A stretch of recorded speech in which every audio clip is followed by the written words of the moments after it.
Old man Woody likes the crooked cock. That we talked about it like 2 years ago when it happened, that Juicy Smollett case. Oh yeah, it's coming up. The guy, no, it ended today. Yeah. So the guy that faked like he got attacked by a hate crime? he was the guy that pretended that like a bunch of people in the city of Chicago went up to him during the polar vortex and said during the polar vortex, and they were just walking around with nooses and bleach, going, "This is MAGA country." Wildly inaccurate walking through downtown Chicago. It is downtown Chicago. That is not MAGA country, my friends. That is not MAGA country. But so basically, I think he was found guilty or pled guilty to 5 of the 6 charges against him of like, what was it? The headline says lying to police. Yeah, felony disorderly conduct. And I saw something else that, like, you remember when people were like, yeah, this guy was probably, this is back when it happened. They're like, oh, he was probably like fucking those Nigerian jacked dudes because he's gay. And then he admitted, he was like, yeah, the day before we did like a dry rehearsal, and then me and Magumbe or whatever went back to my apartment and we both beat off together. And so it was like they had a nice like in the group, deposition because it establishes they had a relationship before that, you know, that they beat off together. I didn't need those details of the relationship. I needed them. Little pregame, sure. A little bit of like raising your spirits before you attempt to fake hate crime. Can you imagine, Taylor, if you and I masturbated the night before we committed a crime, how close and bonded we'd be? Yeah. And then we went to like Middle Missouri and put you in blackface, and you were like, "This is Obama country," and you like assaulted me.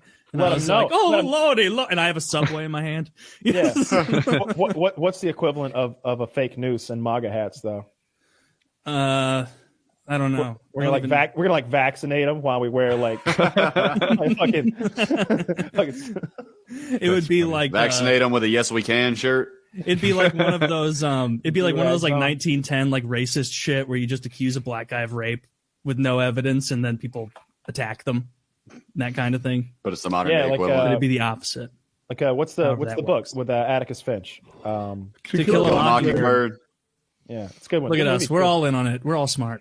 We've seen that. I've read it. I read it in school. You haven't seen the movie? It's good. I think we saw the movie in school too. I think we watched the black and white movie when I was in school as well. But I love the book. I read it not too terribly long ago. We did. Yeah, we watched. I haven't read one of those like classic, amazingly good books as an adult. Like I read more stuff that's been written more currently. I read about 900 books while I was incarcerated, so I got quite a few under my belt. Yeah, like I wonder how. Shit, I don't know. Many of those, of course, were just Great Gatsby theory books. That's exactly I actually didn't finish what I was thinking of. The Great Gatsby is trash. It's not a good book. It's not written well. The plot's not interesting. It is some bougie rich idiot who's in West Egg, not liking the other bougie rich idiots who made their money earlier than he did. Unless I'm mixing up the West and East Egg part of it. But yeah, I remember even at the time in like 9th grade when we got assigned that, reading it and being like, this straight up isn't good. Like, how is I was in prison and I didn't finish it. What does that tell you? There you go. the Catcher in the Rye or Little Women or like Lord of the Flies? I think people like that one. Moby Dick. Like, how are these books if you're not forced to read them? I love Moby Dick. I like that one. Did you read it in prison or before? No, because I had read it like I'd done the audiobook like not all that long ago, like in the last 10 years. I mean, I don't know how often do you read fucking Moby Dick? I'm not obsessed or anything, but I like it a lot. I think it's very long, isn't it? Like it's like an epic. No, it's not. It's not that long. No, that's like a thing too. I don't think it's outrageously Books long. that I considered outrageously long in 8th grade might be more consumable now. True. Moby Dick was like 1,000 pages. If I would guess 600 to 800, but that's not too bad. That's not nothing. I mean, it's not a quick read or anything. Yeah, but it's fun. I like the story a lot. I read is it called a novelette? Have you guys heard that term? Yeah. Novella, I think is what I'm looking for. Yeah, novella.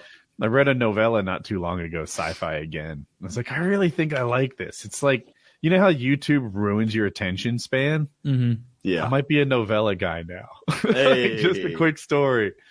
I get almost frustrated when I read like a book of like good short stories, because like by the time I've finished the 15-page story, like I'm invested in the world. I'm thinking of like implications of other things they could do. And it's like, do you know the Joyce Carol Oates story? I don't. They kind of imply that it's a short story and it's about a girl that maybe gets raped by some dude. Joyce Carol Oates, I think it's a woman. Joyce sounds like a woman, but she was into boxing, and a lot of her stories have these like violent undertones, and it was like damaging on teenage me. I'm trying to come up with the name of it. It's called Blonde. We Were the Mulvaneys. Where Are You Going? The Falls. Where Are You Going? I think it's that one. And I don't know. Read it, guys. See if you get the undertones. I think she gets raped by that dude, or she like halfway consents, or so. I don't know. But it's not happy. It's a little heavy. And we read it in high school, and I was like, interesting. Have you ever seen? Never even heard of that one. Have you ever seen that Philip Seymour Hoffman movie where he's the priest and the nun suspects him of being a pedophile? Yeah, it is Philip Seymour Hoffman. Yeah, I'm surprised I haven't seen it because I love Philip Seymour Hoffman. It's really good. I'm looking up what it's called. I can't think of the name. Doubt. D-O-B-T. Sounds interesting. And I can't remember who plays the nun, but it's There's like no you. It's like mega D-O-B-T? famous actress. Doubt. It's like Meryl Streep or something. Is there really no you in it, Kyle? No, it's spelled like doubt. Yeah. Oh. Doubt. I said doubt, didn't I? You spelled it pronounced D-O-B-T. right, but you left the U out. Now. Oh. Well, I know. We all got scared. I'm adopting your spelling. I don't know how I did that. I'm literally reading it. But yeah, it's a really good movie. I think it's Meryl Streep that plays the nun. But like, yeah, she's good. But they kind of leave it open almost at the end. You spend the whole movie kind of like, is he? Isn't he? Because you can't tell if he's either evil and manipulative or like the nicest guy ever. Like he is like around the kid a lot, but it seems like he's just a good guy. Like you can't tell. You can't tell, yeah. And I'll then have to check that out. I got sucked into that movie on Netflix that I told you guys about the other night, the Western, because. I ended on that note. I love the wordplay. That was the best shit I've ever heard.